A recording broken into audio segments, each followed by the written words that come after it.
আজকে অফিসে যাওয়া হবে না। সাড়ে কাজ ফোন দি, অফিসে না গেলে তো চাকরি থাকবো না। সাড়ে কাজ ফোন দি। আসসালামু আলাইকুম স্যার। ওয়ালাইকুম আসসালাম। আবুল বলছি স্যার। আবুল বলেন। স্যার আজকে অফিসে যাইতে পারবো না স্যার। কেন, কি হয়েছে, কি সমস্যা? ডায়রিয়া হয় স্যার, ডায়রিয়া। তো ওষুধ খান, 4-5টা মেট্রো খান, মেট্রো খেয়ে অফিস চলে আসেন। না স্যার, যাওয়ার কোনো অবস্থা নেই স্যার, যাইতে পারবো না।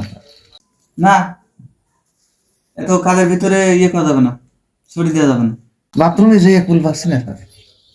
কি ধরনের বাথরুম আছে আপনার? বেশি পাতলা, একটু ঘন নাকি কিরম? স্যার আপনি স্যার এই বাথরুম দিয়ে কুলি করতে পারবেন স্যার? এই বাথরুম দিয়ে কুলি করা যাবে স্যার? এরকম বাথরুম কিরম বাথরুম আছে দেখি, আপনি হোয়াটসঅ্যাপ পাঠান, তারপরে দেখি ছুটি দেওয়া যায় নাকি। এই দেখেন স্যার, এই অবস্থা আমার পেটের, এখন বেডেই হয়ে যাচ্ছে বাথরুম।